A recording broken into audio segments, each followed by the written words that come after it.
Como presidenta de esta Real Academia de Bellas Artes, quiero darles a todos la bienvenida a este acto solemne que vamos a celebrar para acoger un nuevo académico numerario, al ilustrísimo señor don José María Cabeza Méndez. Alguien bien conocido de todos nosotros,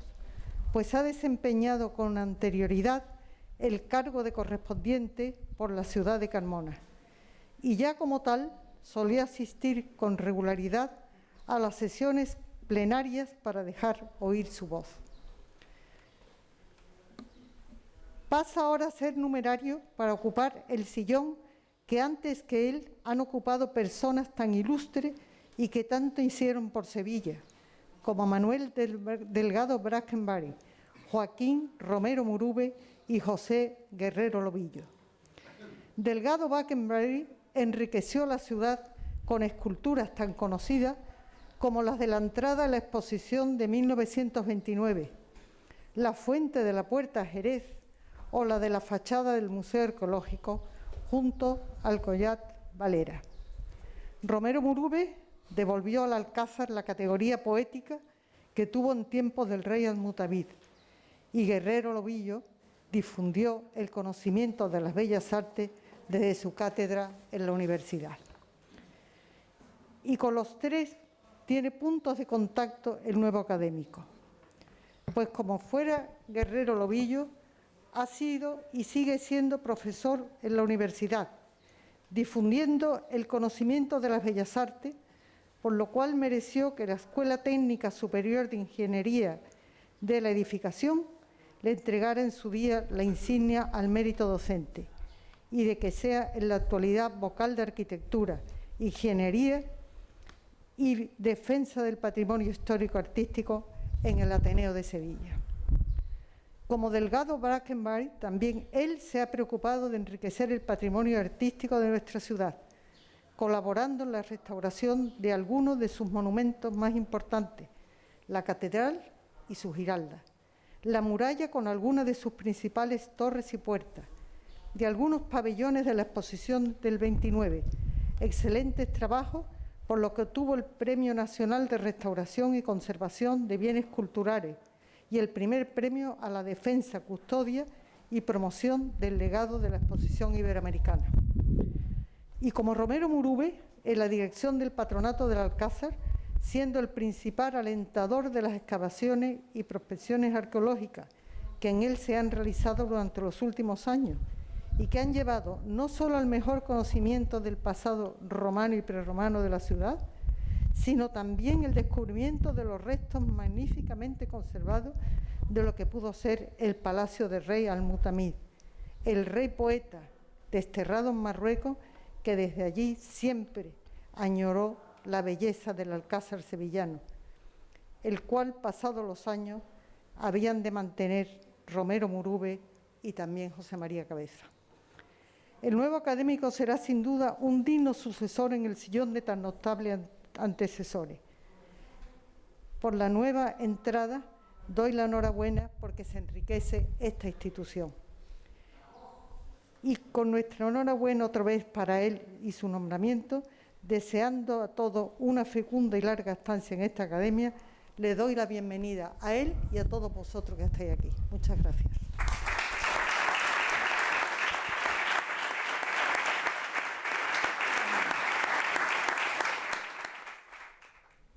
A continuación, los dos académicos numerarios van a acompañar al nuevo académico. Van por él y lo traen a acompañar.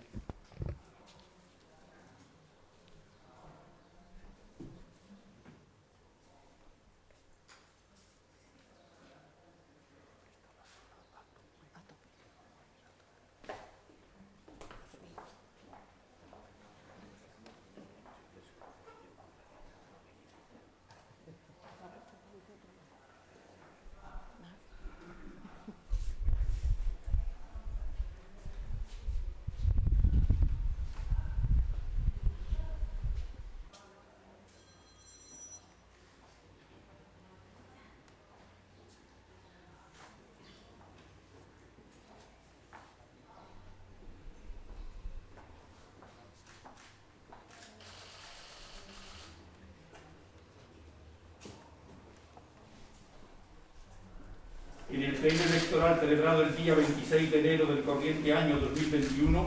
resultó elegido académico numerario de esta Real Academia de Bellas Artes el ilustrísimo señor don José María Cabeza Méndez, en atención a los méritos contraídos por sus trabajos como arquitecto técnico responsable de la restauración de notables monumentos en Sevilla y otros lugares de España,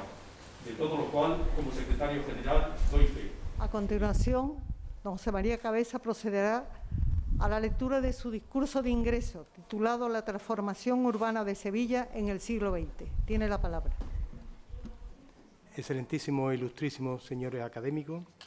autoridades, representantes de otras instituciones, señoras y señores. Ha transcurrido más de un año y medio desde que tuve el honor de estar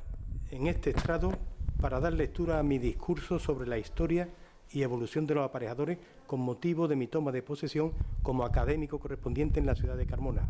lo cual, y como públicamente manifesté, supuso para mí una alta distinción. Hoy vuelvo a estar aquí para expresar mi opinión sobre la transformación urbana de nuestra ciudad en el siglo XX, en este acto de ingreso como académico numerario de la sección de Arquitectura de la Real Academia de Bellas Artes Santa Isabel de Hungría, título que recibo agradecido a los señores académicos que decidieron integrarme en este escogido y limitado grupo, siendo muy consciente del compromiso y responsabilidad que supone para mí esta aceptación. Comenzaré indicando que de todos los aconteceres que se sucedieron en la ciudad de Sevilla durante la pasada centuria, quedan importantes referencias arquitectónicas y urbanas, por lo que me hace recordar al escritor Italo Calvino cuando expresó: la ciudad no cuenta su pasado, lo contiene como las líneas de una mano. A mi entender, Sevilla revela una sustancial transformación en tres hechos o acontecimientos del siglo XX, de los cuales dos fueron organizados y uno accidental. Pretendo referirme a las dos exposiciones y a la riada del Tamarguillo, que curiosamente entre ambos hechos transcurrió el mismo número de años, 31.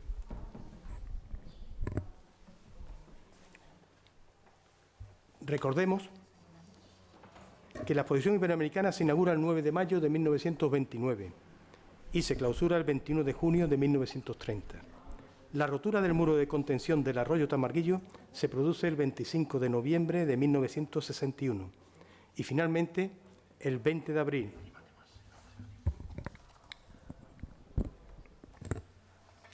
abril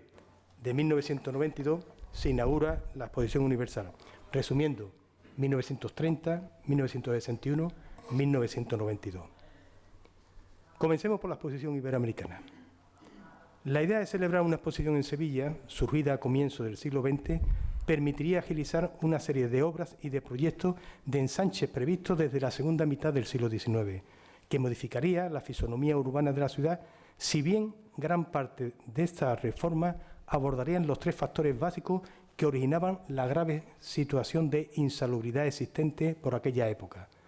el abastecimiento de agua, la red de alcantarillado y la pavimentación, además de resolver una serie de situaciones que venían de antiguo y que se verían aumentadas por el fuerte incremento demográfico de Sevilla en aquellos años.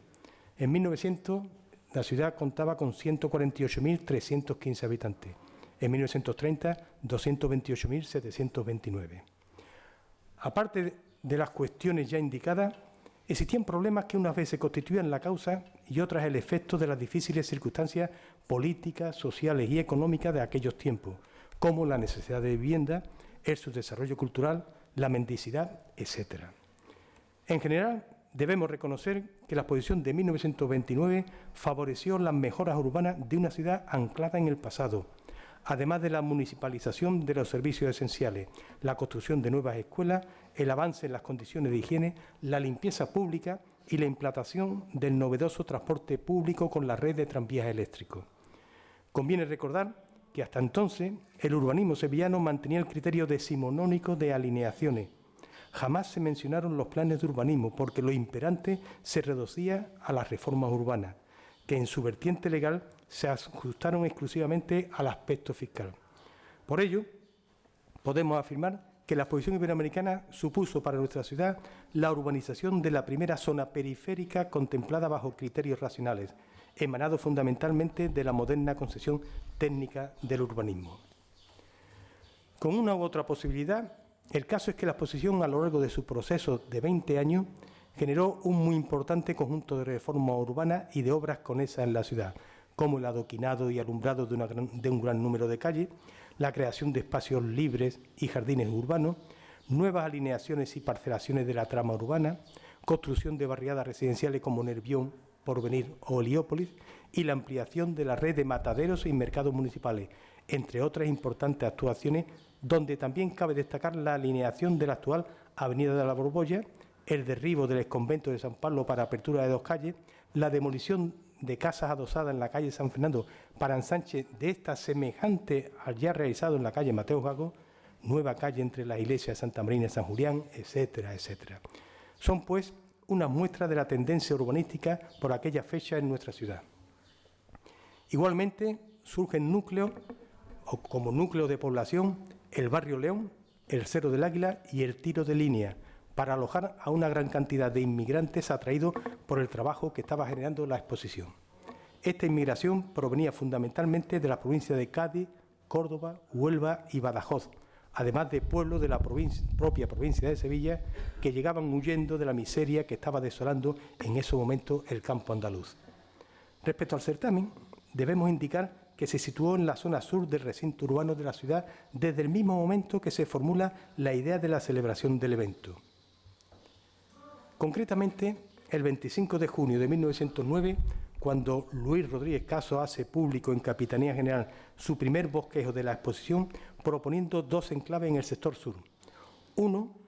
todo el Prado de San Sebastián y el Paseo de Catalina de Rivera para las grandes edificaciones, y los parques de María Luisa, Mariana y Delicias como anexos para instalaciones especiales que no destruyeran el arbolado ni la estructura de aquellos jardines.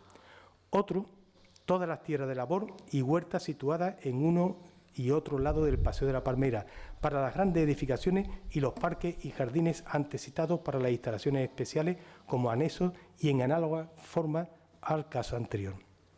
Ambas propuestas tenían en común la utilización del parque, así como la vinculación al río Guadalquivir y la continuidad urbanística de ensanchar el núcleo urbano por la zona inicialmente ordenada ya en 1830 por el asistente José Manuel Arjona. Con todo, hay que decir que la primera opción sugerida por Rodríguez Caso se vio dificultada desde un principio por la celebración de la tradicional feria sevillana, llegando a impedirla aun cuando los terrenos eran de propiedad comunal. Por el contrario, sí se admitió la segunda propuesta, si bien el desarrollo de la misma conllevaría numerosos debates a lo largo de varios años, acarreando serios conflictos en el seno de los diversos comités ejecutivos.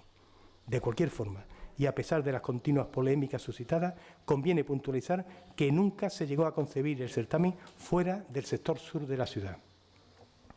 Era general la voluntad de conectar la inicial exposición hispanoamericana a la Corta de Tablada o Canal de Alfonso XIII, dado que se consideraba el puerto como la principal fuente de riqueza con la que contaba la ciudad en beneficio del desarrollo industrial, agrícola y comercial.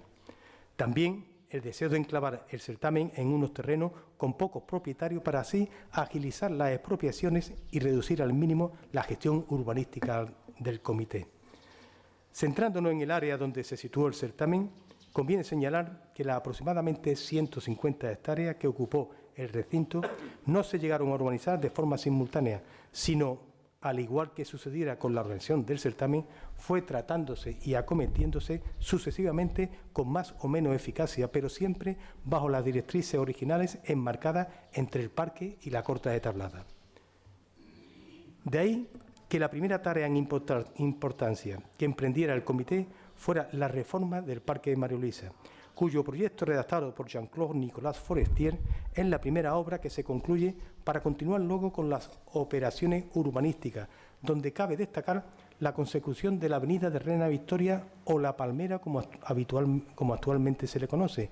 que aun estando trazada desde principios del siglo, se ejecutó en su totalidad gracias a la exposición, obligando así a resolver definitivamente la interconexión entre el Camino Viejo de Guadaira y el acceso desde la vecina ciudad de Dos Hermanas.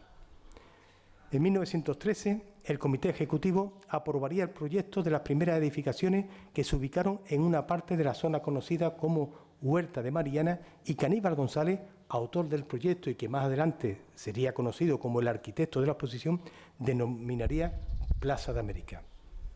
En ella se albergaron 3 pabellones permanentes: el neorrenacentista Palacio de Bellas Artes, sede del Museo Arqueológico Provincial, el Neomudéjar Palacio de Industria y Arte Decorativa, utilizado hoy como Museo de Arte y Costumbres Populares, y el neoplateresco pabellón de la Casa Real, Futuro Centro, Sevilla, 1929, Aníbal González y la Exposición Iberoamericana. Por otra parte, el segundo núcleo vital de la exposición se localizó en la Plaza de España. Y ciertamente, si la Plaza de América guarda una relación directa con el plano de emplazamiento aprobado en 1912, la Plaza de España surge en mayo de 1913 al plantearse la necesidad de articular el parque con el Prado San Sebastián. El estudio de ese sector, que desde un principio se conoció como Plaza de España, es también conducido por Aníbal González y va hacia la configuración de un espacio semielíptico al que rodearán el Palacio de Actos y Fiestas y los pabellones de Agricultura e Industria. Es decir, ya entonces, en los primeros diseños se establece una vinculación al parque y una exclusión del Prado, pues el eje principal del conjunto no hacía sino concluir la perspectiva de la avenida transversal que provenía del río. De hecho, la decisión definitiva de este proyecto se produce cuando el Comité Ejecutivo decide abandonar los objetivos funcionales de los pabellones y acuerda la redacción de un proyecto de Universidad Obrera y Plaza de España. La Plaza de España, pues, es el edificio de mayor envergadura de cuantos fueron construidos con ocasión de la Exposición Iberoamericana de 1929, y lo es también en toda la Sevilla del siglo XX, pudiéndose comparar con aquellos otros que desde el siglo XVI jalonaron el extramuro de la ciudad, como son el Hospital de las Cinco Llagas y la fábrica de tabaco. El certamen reunió más de 110 edificios exposicionales, de los cuales tan solo han llegado a nuestro día 23 pabellones, además de los recintos de la Plaza de España y de la Plaza de América.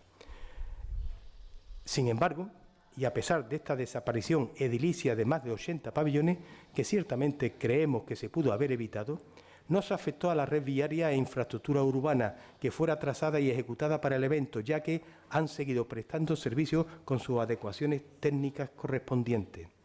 Desde el punto de vista arquitectónico, debemos reconocer que el certamen no sirvió para comenzar un proceso modernizador, como ocurrió en otras ciudades españolas en el inicio del siglo XX, sino más bien para incentivar un estilo propio regionalista en el que la ciudad se reconocía plenamente. El deseo de recrear lo que había existido con anterioridad estuvo presente en muchos de los edificios que se construyeron para el certamen y en muchas de las residencias que la burguesía de los comerciantes e industriales sevillanos encargaron a los arquitectos. En definitiva, se forjó un estilo auténticamente popular, ajeno a corrientes novedosas, pero identificativo de una ciudad concebida como magno escenario para el certamen y que en gran medida caracterizaría a Sevilla hasta nuestros días. Por tanto, la arquitectura sevillana en ese primer tercio del siglo XX se desenvuelve dentro de los cauces de un auténtico tradicionalismo estético que primero giró en torno a la perpetuación de los historicismos decimonónicos y más tarde tuvo su fundamento en el ideario regionalista, salvo algunas importantes actuaciones de influencia modernista. Esta arquitectura de esa época vivió preocupada por la recuperación de un pasado artístico, especialmente el mudéjar, el Renacimiento y finalmente el Barroco, considerado como memorable. Debemos recordar igualmente que uno de los propósitos fundamentales para celebrar la primitiva exposición hispanoamericana y posteriormente iberoamericana fue el de colocar a Sevilla en un lugar relevante de la geografía nacional desde el punto de vista turístico. Por ello, las primeras propuestas para celebrar la exposición incentivaron este tipo de proyectos. De hecho, se convoca un concurso para levantar un gran hotel de lujo en los Jardines del Lava que debía seguir la línea de las casas señoriales andaluzas, concurso que fue ganado por el arquitecto José Piao, dando como resultado el actual Hotel Alfonso XIII. Ese objetivo se vio acentuado por el proyecto del poliédrico personaje Benigno de la Vega Inclán, marqués de la Vega Inclán, comisario regio de turismo entre los años 1911 a 1928, y nombrado recientemente hijo adoptivo de la ciudad a título póstumo. Don Benigno fue quien promovió la construcción de otro tipo de alojamiento, más modesto, pero donde la comodidad y el buen gusto transmitieran al viajero un sentido de la confortabilidad necesario para hacer grata visita a la ciudad, y con ello nacerían las llamadas hospederías en el barrio de Santa Cruz. Convencidos de que los intereses de los viajes varían según se trate de un turismo itinerante o turismo de estancia, y de que los visitantes se iban a convertir en verdaderos revitalizadores de la economía local, apoyó lo que considera el mayor potencial del turismo nacional: la proyección del rico patrimonio histórico-artístico. Planeó asimismo el comisario regio de Turismo la creación de los jardines de Murillo y los de Catalina de Ribera en los terrenos originados tras la donación de la corona a la ciudad de una parte de la conocida como Huerta del Retiro de Real Alcázar, siguiendo el proyecto del arquitecto municipal Juan Talavera. 1961. Riada del Tamarguillo. Comenzaré recordando aquella fatídica hora de las 4 menos cuarto de la tarde del día 25 de noviembre de 1961, cuando extensas zonas de la ciudad de Sevilla quedaron inundadas al romperse el muro de contención del arroyo Tamarguillo como consecuencia de los temporales de lluvia. La riada llegó hasta el mismo corazón de la capital, dejando a su paso un rastro de tragedia, de desolación, de destrucción, de ruina, que además puso de manifiesto la precariedad de la vida de aquellos sevillanos que iniciaban la década de los 60, algunos de los cuales sobrevivían en un cinturón de infravivienda y construcciones precarias. Las aguas cubrieron amplias zonas conocidas como el Campo de los Mártires, La Laboriosa, San Benito, Santa Justa, San Bernardo, El Porvenir, etcétera, etcétera, llegando incluso a irrumpir desde la Plaza de España y la Puerta de Jerez hasta la Plaza de San Lorenzo y la Campana, rebasando por todas partes la ronda de circunvalación. En total fueron 552 hectáreas afectadas, 4.172 viviendas anegadas, 1.603 casas destruidas, 1.228 edificios gravemente dañados y 11.744 personas urgentemente evacuadas. Calle Luis Montoto, Alameda de Hércules o La Campana. Ante la magnitud de la catástrofe, el Gobierno de España tomó medidas inminentes para remediar, dentro de lo posible, la angustiosa situación. Con fecha 16 de diciembre de 1961, el Instituto Nacional de la Vivienda de aquella época aprobó la edificación de 2.000 alojamientos familiares de carácter provisional en el polígono de San Pablo, iniciándose las obras el día 10 de enero de 1962 para terminar en el tiempo récord de 45 días, incluyendo además de los alojamientos, 85 pabellones de servicio, 12 escuelas de 2 grados, 2 escuelas de 6 grados, 12 iglesias, un edificio administrativo y 25 locales comerciales. Toda la obra en su complejidad de enclave, limpieza de terreno, explanación, alcantarillado, electricidad, etc., tuvo que realizarse con grandes dificultades debido a las continuas lluvias que impidieron el normal empleo del conjunto de maquinarias necesarias. Así fue como se construye el desaparecido núcleo conocido como las Casitas Bajas del referido polígono de San Pablo, situado donde actualmente se encuentra el Polideportivo Municipal y otro edificio público del barrio. El organismo que coordinó y gestionó todas estas operaciones de urgencia fue la extinta Secretaría de Vivienda y Refugio, que fuera creada a raíz de la mencionada inundación del Tamarguillo y quien elaboró un estudio pormenorizado de las necesidades de vivienda que padecían los sevillanos, entregado a las autoridades municipales y del Gobierno de la Nación en agosto de 1962, donde se apreciaba un tremendo déficit de hogares. Fue sin duda el primer estudio detallado que se logró en tal sentido, contrastado por un equipo de técnicos enviados desde el Ministerio de la Vivienda y que después de una semana de intensos trabajos dio por válido el informe de la mencionada Secretaría de Vivienda y Refugio. Por lo tanto, no eran ni mucho menos suficientes las construcciones que estaban programadas en aquella época dentro del Plan Nacional de la Vivienda en zonas como Polígono de San Pablo, Madre de Dios y Virgen del Carmen. Había, pues, que incrementar los proyectos inicialmente previstos y de ahí surgieron, entre otros, los populares núcleos de Juan XXIII, Felipe II y La Paz. De esta manera, además, fueron desapareciendo poco a poco la ingente cantidad de chabolas que, como cinturón negro o cinturón de lata, como también se le conocía, atenazaban desde el primer tercio del siglo XX a la ciudad de Sevilla. Lamentablemente, el chabolismo hispalense ocupó durante muchos años el primer lugar en función del censo de habitantes, el primer lugar, como he dicho, dentro del Estado español. Además de la erradicación de los suburbios, se empezó a combatir el inacabable problema de la vivienda que acuciaba a Sevilla, dado el mal estado del caserío y las muy deficientes condiciones técnicas e higiénicas que ofrecía. Tan es así que fueron recogidas primero en refugio, 25 en total, y posteriormente trasladadas a nuevos hogares, 18.720 familias. El 73% a consecuencia de desahucios judiciales y el 27% restante por dictámenes técnicos de evacuaciones urgentes. Conviene recordar cómo los corrales de vecindad eran auténticos hormigueros humanos, donde en la mayoría de los casos las repetidas inundaciones habían acelerado su deterioro y hacía imposible su habitabilidad. El mal estado del caserío sevillano hizo que los hundimientos se sucedieran de forma alarmante. Así, el día 24 de agosto del año 1964, al desplomarse el edificio de la calle Aniceto Sáenz número 3, produjo graves heridas a una niña de 5 años.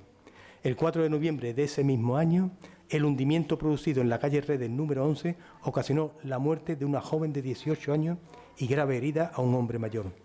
En la madrugada del sábado 13 de enero del año 1968, el derrumbamiento de la casa de vecindad de la calle Guadalupe número 5 produjo 6 muertos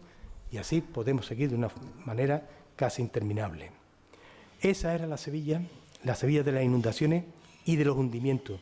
donde había realmente pánico y en donde colaboraban de manera voluntaria muchas personas de todos los estamentos como asociaciones, hermandades, instituciones privadas, etc., pero que ni aún así era suficiente para frenar la trágica situación, porque la necesidad de vivienda que tenían los sevillanos superaba con creces todas las iniciativas que continuamente iban surgiendo. Por ello, hay que resaltar la solidaria reacción de la ciudad ante tanto infortunio. El cardenal Bueno Monreal, por ejemplo, puso a disposición de la Secretaría de Vivienda y Refugio toda la planta baja del Palacio Arzobispal para familias procedentes de fincas ruinosas. La oferta no fue aceptada porque el problema no era de unos días, había que mirarlo con perspectiva de meses y de años. Lo comprendió el prelado y entonces orientó e impulsó la construcción de pabellones en el lugar conocido por Charco Redondo, gracias a la cesión temporal de suelo que hizo la Diputación Provincial y donde levantaron alojamientos la Hermandad de las Penas San Vicente, la Hermandad de la Estrella, el Círculo Mercantil e Industrial y el Círculo de Labradores, entre otras instituciones. Las obras se iniciaron el 14 de noviembre del año 1966 y por este refugio, que se clausuró definitivamente el sábado 20 de diciembre del año 1975, pasaron en sucesivas fases 2.396 familias con un total de 10.236 personas. Era tal la necesidad de vivienda que el Consejo de Ministros, por acuerdo del 10 de febrero de 1968, le otorgó a Sevilla una línea especial de crédito a favor de inquilinos de fincas ruinosas con carácter excepcional. La medida se convirtió en un dispositivo ágil, eficiente y rápido que en un tiempo récord propició la solución a cientos de familias. Esta norma era un buen camino para acabar con el déficit de hogares y además el Estado empezaba a dejar de ser casero. Los créditos que se obtenían daban el ahorro constituido a los que por su modesta economía no podrían crearlo. Al mismo tiempo promovían y estimulaban a la iniciativa privada, que en clara competencia empezó a ofrecer un mercado apto para los menos dotados económicamente. Esa iniciativa estatal permitió que muchos sevillanos eligieran su vivienda en barriadas en construcción por aquella época, como Conde Rocher-Lambert o el Parque Alcozar. Resumiendo, se puede indicar que en nuestra ciudad, entre 1961 y finales de 1976, se habían construido en torno a 84.000 viviendas sociales. Fueron, por tanto, años de frenético impulso de la vivienda social, siempre muy por detrás del déficit acumulado. De esa vivienda citada, 44.455 fueron promovidas por el Estado a través de la obra sindical del hogar y con la financiación del Instituto Nacional de la Vivienda, y algo menos de 40.000 por el Real Patronato de Casas Baratas, el Patronato Municipal de la Vivienda y el sector inmobiliario privado. Finalmente, indicar que que en 1977 desaparece la Secretaría de Vivienda y Refugio, una vez clausurados aquellos últimos refugios como los de las cocheras de los tranvías, el antiguo cuartel de la Policía Armada en la Alameda de Hércules, la Puerta Osario, Charco Redondo y los Merinales, además del núcleo de la Corchuela. En definitiva, alojamientos provisionales que socorrieron a más de 115.000 personas en una ciudad cuyo censo sobrepasaba en poco los 440.000 habitantes. Permítaseme que en este capítulo recuerde a mi padre, Gregorio Cabeza Rodríguez, la persona que fue responsable de la referida Secretaría de Vivienda y Refugio, y que debo expresar aquí la amplia estela de consideración y agradecimiento popular que alcanzó por la labor que llevó a cabo en esos 16 años, ya que no solo se involucró personalmente para dar solución a muchos problemas familiares que se generaron con la pérdida de vivienda debido a la riada y al hundimiento de una parte significativa del caserío sevillano, sino que luchó contra la especulación de la época con los solares vacíos y las casas abandonadas. Creo conveniente citar, por ejemplo, las declaraciones que efectuó a la agencia Cifra en diciembre de 1972 y que fue reproducida por todos los periódicos de Sevilla. El problema de los numerosos solares abandonados o en espera de una más alta cotización que hay en Sevilla lo considero como una sangría a la comunidad en beneficio de unos pocos. Es más, entiendo que es algo inmoral, que incluso debía castigarse con prisión si fuera necesario, porque sin duda entra en el terreno de lo delictivo. Poco después de su fallecimiento, el Pleno del Ayuntamiento de Sevilla y a propuesta de diferentes asociaciones de vecinos, en sesión celebrada el 22 de febrero del año 2013, aprobó por unanimidad un reconocimiento público a su memoria, nominando una calle peatonal de nueva creación con su nombre en el barrio de San Bernardo. Curiosamente, cerca de donde reside la imagen que procesiona los miércoles santos acompañando al Cristo de la Salud, la Virgen del Refugio. Exposición Universal, 1992. Sin duda, el mayor evento de la historia contemporánea de Sevilla, la Exposición Universal de 1992, se erigió en la isla de la Cartuja, como todos sabemos, en tan solo 6 años, a partir de la fecha de convocatoria del concurso de ideas sobre cómo debía ser su diseño y su contenido.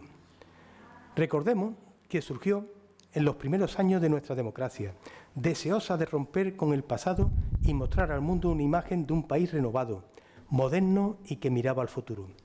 Sin lugar a dudas, albergar una exposición universal fue un gran reto, y en las condiciones en las que lo hizo España aún más, pues se decide acoger dicha exposición en una de las ciudades más rezagadas del país en infraestructura, con una desordenada estructura urbana y con un tejido industrial bastante limitado. De esta manera, el desafío no fue simplemente celebrar la era del descubrimiento, sino poner a Sevilla en el lugar que se merecía y, por ende, al resto de Andalucía. Todo empieza cuando el rey Juan Carlos I anuncia en 1976, durante una visita oficial a la República Dominicana, la intención española de organizar y celebrar una exposición universal con motivo del 5º centenario del descubrimiento de América, y Sevilla se valora como la ciudad idónea para albergar el acontecimiento. El lugar escogido fue la isla de la Cartuja, por considerarse idóneo por su cercanía al centro de la ciudad, su situación a orillas del Guadalquivir y por la autonomía que daba un terreno libre de tal extensión, simplemente ocupado por un monasterio en deficiente estado que, para redondear el círculo, era donde presumiblemente Cristóbal Colón preparó su viaje hacia América. En 1986 se produjo el fallo del concurso de ideas al objeto de plantear la ordenación del terreno para la exposición universal en 2 propuestas opuestas, que tuvieron que ser integradas en una y que dieron lugar al plan director de Expo 92, terminado en julio de 1987. A partir de ese momento empiezan las obras de infraestructura, así como los trabajos en los espacios públicos del recinto. Dicho plan había configurado entre los 2 brazos del Guadalquivir, la dársena y la corta de la Cartuja, un recinto de 215 hectáreas, dentro del cual se diferenciarían 5 zonas. Puerto, que permitía el acceso al espacio Expo por el río, teniendo como atractivo el pabellón de la navegación. Monasterio, compuesto por el antiguo conjunto religioso, sin olvidar su pasado fabril y su huerta que albergó el pabellón real y diversas muestras de arte. Jardines, el gran oasis de un recinto donde destacaban las especies del jardín americano y la ambientación de los jardines del Guadalquivir. Lago de España, alrededor del cual se encontraban los pabellones autonómicos y el pabellón español, y zona internacional donde se situaban el grueso de los pabellones, especialmente las representaciones de los países participantes. El 1 de julio de 1989, la Sociedad Estatal para la Expo entregó los terrenos urbanizados de la isla a los participantes para que levantaran sus pabellones, dotados con el cableado de la tan alabada, entonces por novedosa, fibra óptica. Al cabo de un periodo de 3 años, 20 de abril de 1992, se pudo inaugurar la que entonces fue la mayor exposición universal de la historia. La participación de países, empresas y organismos internacionales fue abrumadora, porque en total acudieron 112 países, 23 organismos internacionales, numerosas empresas privadas y las 17 comunidades autónomas españolas. Se construyeron 95 pabellones, de los que 62 eran de países, 5 temáticos, 6 de empresas, 5 de organizaciones internacionales y los referidos 17 de las comunidades autónomas.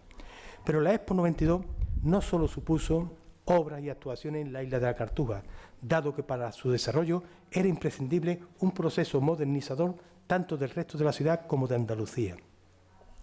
A nivel autonómico fueron construidas nuevas infraestructuras en carreteras, destacando la A92, que vertebraría la comunidad en su extensión, la remodelación de varios aeropuertos o la implantación de un novedoso ferrocarril de alta velocidad que comunicaría Sevilla y Córdoba con Madrid. En cuanto a la transformación urbana de la ciudad de Sevilla, debemos indicar que se construyeron en torno a 75 kilómetros de nueva red viaria que contribuyó en gran medida a resolver los problemas de tráfico, así como a acabar con el aislamiento que sufrían numerosos barrios. Además, la creación de la también nueva circunvalación S30 generó una gran influencia en el área metropolitana, dando lugar a un desarrollo espectacular de diversas zonas cercanas como la originada en el Aljarafe. Esa modernización de su infraestructura posibilitó la consecución de otras nuevas rondas y avenidas como la Ronda del Tamarguillo. El levantamiento del tapón de Chapina, que fuera construido en 1950 como protección de las frecuentes crecidas y riadas del Guadalquivir. La apertura al río por su margen izquierda con el derribo del muro de la calle Torneo y la desaparición de las playas de vía ferroviaria, permitiendo la creación de una amplia avenida que discurre en paralelo al río y que debemos reconocer, en la actualidad es una de las principales arterias que circunda el centro de la ciudad, posibilitando la recuperación de una gran parte de la orilla fluvial. Otro gran hito en la transformación territorial y urbana de la ciudad fue la construcción de 6 nuevos puentes sobre el río Guadalquivir. Por un lado, los 2 puentes pertenecientes a la ronda exterior, el puente del Alamillo, situado al norte, y el puente del Quinto Centenario, emplazado al sur. Por otro lado, el puente de la Barqueta, la pasarela de la Cartuja, el puente del Cristo de la Aspiración y el puente de la Delicia, reemplazando al puente del Alfonso XIII, que poseen un carácter diferente, limitándose su función al espacio urbano. La red ferroviaria de la ciudad también experimentó una gran transformación con el soterramiento de las vías que discurrían bajo el puente de San Bernardo y que permitían la llegada de trenes procedentes de Cádiz por el sur, consiguiéndose poner fin a la división de la ciudad en 2 partes separadas por la vía ferroviaria, y como colofón a la transformación de esta mencionada red se construyó la actual estación de Santa Justa. Asimismo, se debe recordar la edificación de una nueva terminal aeroportuaria y la recuperación de muchos espacios históricos de la ciudad, junto con nuevas infraestructuras culturales como el Teatro de la Maestranza, que acaba de cumplir 30 años desde su inauguración. Apoyado en la actual margen izquierda del río, quedó libre y utilizable una importante superficie de suelo originada por la supresión del muro comentado de la calle Torneo y principalmente de las antiguas instalaciones ferroviarias, lo cual posibilitó la ordenación de la fachada oeste de la ciudad, no solo en lo que se refiere al casco histórico de Sevilla, cerrado al río desde Plaza de Armas a la Barqueta, sino también la de todos los desarrollos urbanos establecidos hacia la parte septentrional de la ciudad. Así, y al norte del casco antiguo, desde la Macarena a San Jerónimo, se ha implantado en los últimos 20 años una serie de núcleos residenciales con una importante densidad de población, siendo para esta zona de extraordinario interés el sistema de espacios libres que se ha generado.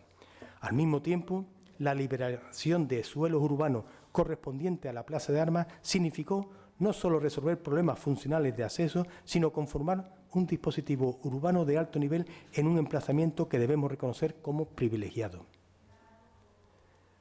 Con la operación urbanística que supuso la indicada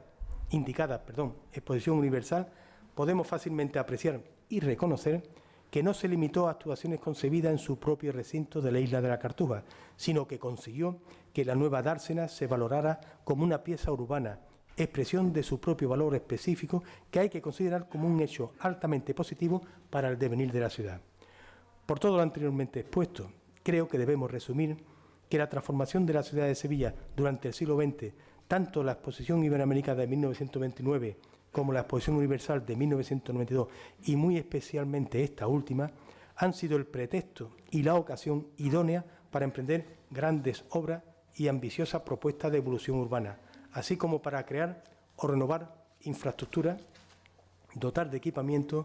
y hacer recuperar en gran medida el pulso económico y cultural que su historia e importancia reclamaban. La forma por la que todas esas tareas se llevaron a cabo y las últimas consecuencias de las dos muestras son dispares,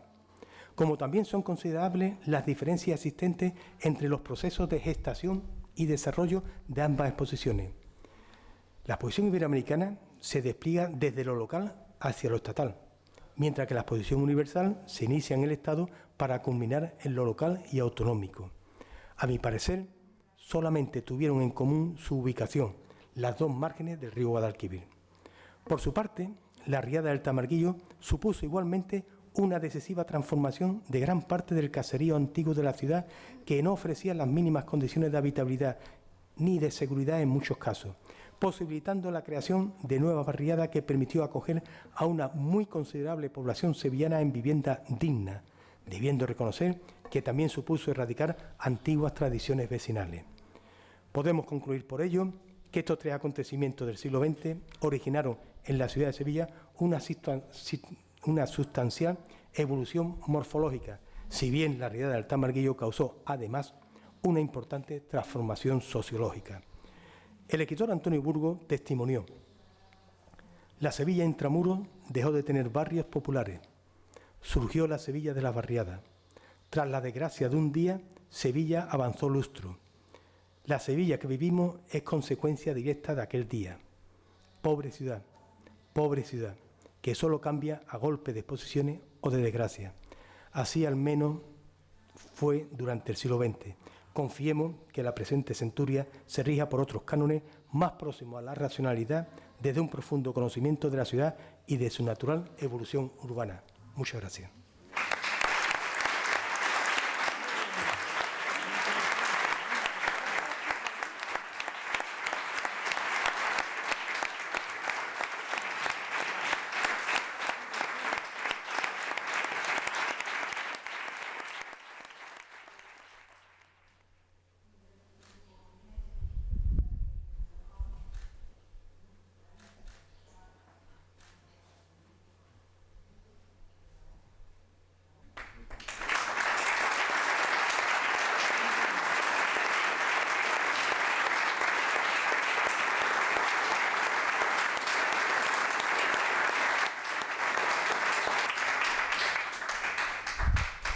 Excelentísima señora presidenta, marquesa de Eméritos,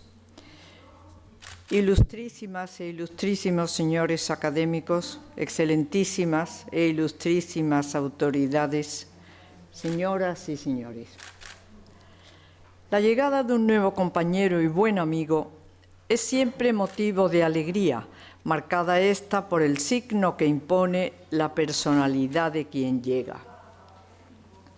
La alegría de ver entrar a José María Cabeza Méndez en esta Real Academia de Bellas Artes de Santa Isabel de Hungría viene adornada por el signo de la sencillez, de la honestidad, de la fe en el esfuerzo y del entusiasmo por el trabajo. Es un signo al que José María Cabeza rinde culto porque lo heredó de su padre, del que aprendió a bruñirlo a diario. Agradezco, por tanto, a la excelentísima señora marquesa de Eméritos, presidenta de esta Real Academia, que me permita acoger el recipiendario en nombre de la Academia. Viene nuestro nuevo compañero precedido por la fama de su buen hacer, allá donde quiera que ha actuado.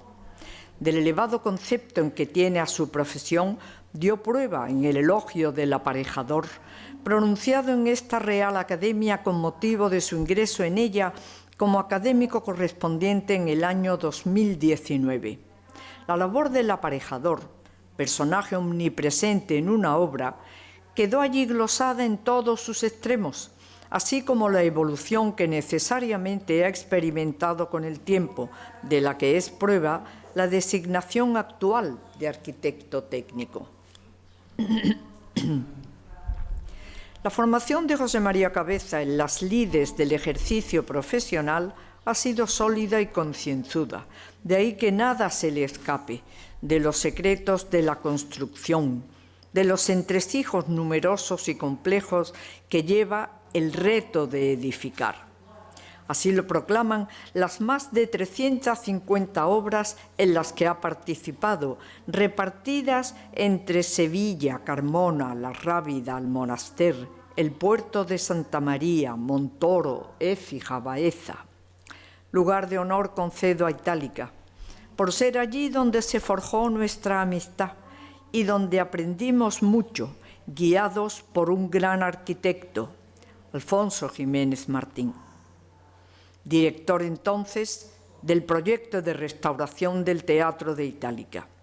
Esta mención viene a recordar que desde muy pronto José María Cabeza se familiarizó con las responsabilidades que suponen las obras de restauración, rehabilitación, mantenimiento de edificios, términos y especialidades inseparables de su praxis profesional, en los que ha cimentado el éxito de su dilatada trayectoria. No es fácil condensar esta en poco espacio, por lo que me limitaré a resaltar actuaciones muy significativas de las que provienen los méritos que lo han traído a esta Real Academia. Tras haber oído su discurso, a nadie sorprenderá que se diga que los mayores desvelos de la actividad profesional de José María Cabeza los ha acaparado Sevilla, con cuyo patrimonio histórico-artístico está plenamente compenetrado. Pese a ser extensas las manifestaciones que así lo demuestran, selecciono dos principales por la relevancia que han adquirido en su obra personal y en Sevilla. La primera de ellas es La Giralda, en la que ha ejercido la dirección de ejecución de obras de restauración. Las dificultades inherentes a un trabajo de esta magnitud no necesitan ser detalladas, pues incluso los profanos nos hacemos cargo de lo que dicho trabajo exige. Es sin duda una de esas ocasiones en las que un profesional es puesto a prueba, de la que nuestro compañero no solo salió airosa y limpiamente, sino que su prestigio experimentó un crecimiento inmenso. Jueces que hilan tan fino como los miembros del Cabildo de nuestra catedral lo nombraron en 1988 con carácter honorífico aparejador de la Santa Metropolitana y Patriarcal Iglesia Catedral de Sevilla. Era una distinción tan merecida como acertada, ya que dio pie a que en 2017 el Cabildo de la Catedral lo integrara en la Comisión de Expertos de la Giralda, a la que actualmente pertenece. Hito igualmente reseñable es el paso por el Alcázar. La lucha denodada, emprendida por José María Cabeza para hacer del Alcázar un unicum desde el punto de vista patrimonial, se inició en 1990 al ocupar la plaza de arquitecto técnico conservador y subdirector del monumento, y prosiguió en un periodo dilatado de 15 años, entre 1993 y 2008, durante el que ejerció como director del Patronato del Alcázar y Casa Consistorial. Fue una etapa crucial de renovación, de dinamismo, de estudio en los múltiples aspectos englobados en el microcosmos patrimonial que es el Alcázar. Mucho se podría decir de lo que han supuesto las aportaciones realizadas por José María Cabeza al alcázar que tenemos hoy, aunque como resumen bastará decir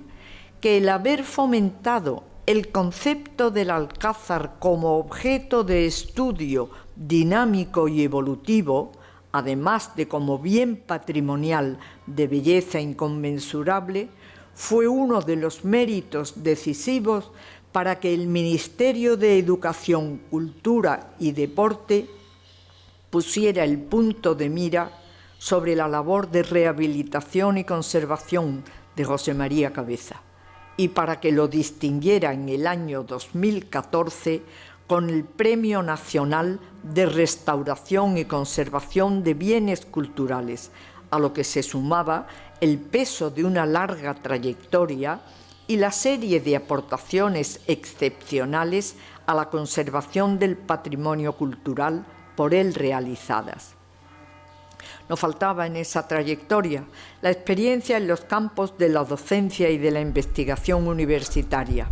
canalizada a través de la Fundación Aparejadores, de la que es consejero nato desde la fundación en 1988 y miembro fundador del Consejo de Redacción de la revista Aparejadores, órgano de difusión de aquella. En la ingente labor de publicaciones adquiere especial valor el esfuerzo hecho por el nuevo académico para potenciar la vertiente social y humana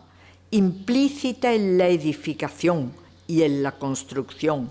más concretamente en la función que desempeña la vivienda y en el acercamiento del patrimonio artístico a los que tienen limitaciones físicas, prueba de que el experto en construcción actuaba guiado por la sensibilidad.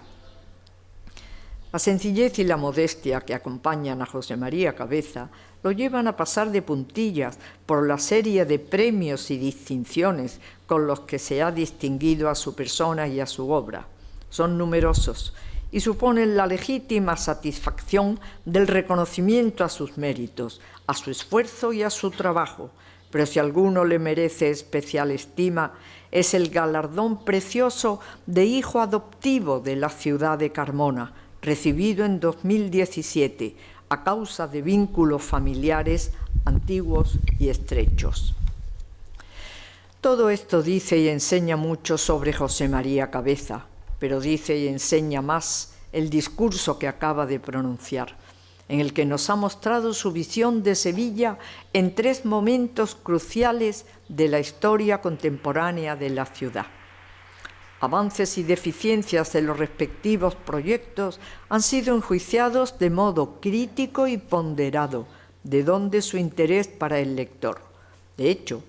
las grandes operaciones urbanísticas emprendidas con motivo de la Exposición Iberoamericana de 1929, la Riada del Tamarguillo de 1961 y la Exposición Universal de 1992 impusieron pautas más modernas y evolucionadas,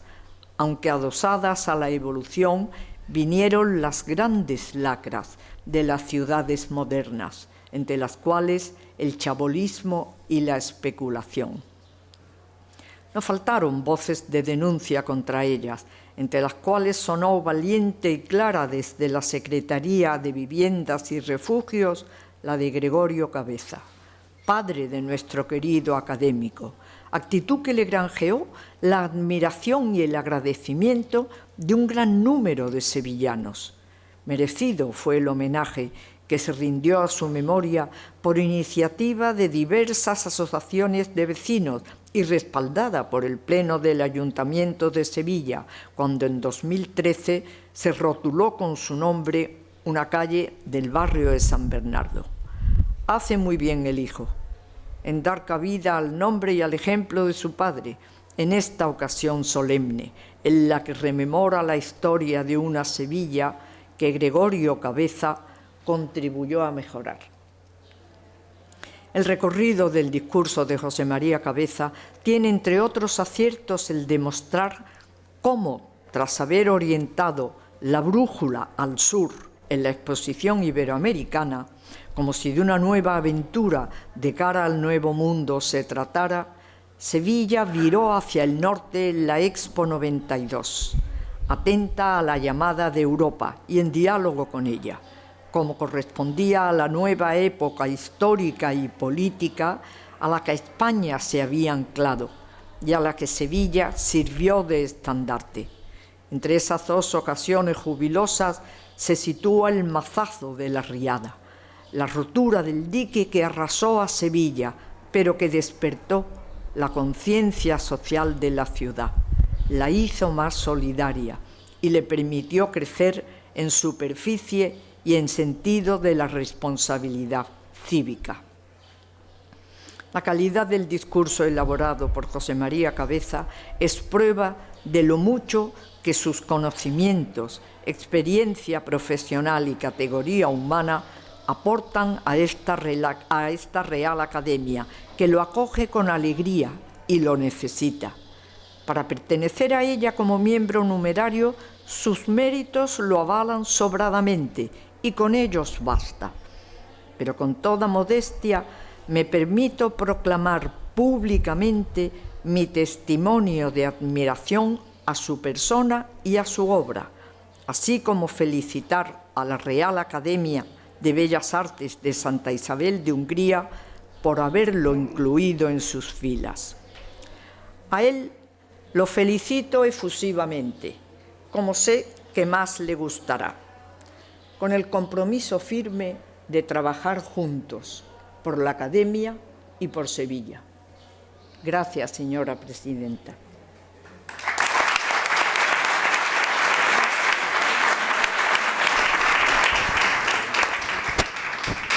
Otra vez más, José María, enhorabuena. Estamos encantados de que pertenezca aquí, porque esta Real Academia seguirá velando por los intereses de la ciudad, por todo su patrimonio artístico y en libertad de expresión siempre será voz en la ciudad para decidir lo bueno y lo malo, o por lo menos colaborar en que todo vaya como tiene que ser. Muchas gracias a todos que enriquecéis este salón con vuestra presencia. Muchas gracias, se levanta la sesión.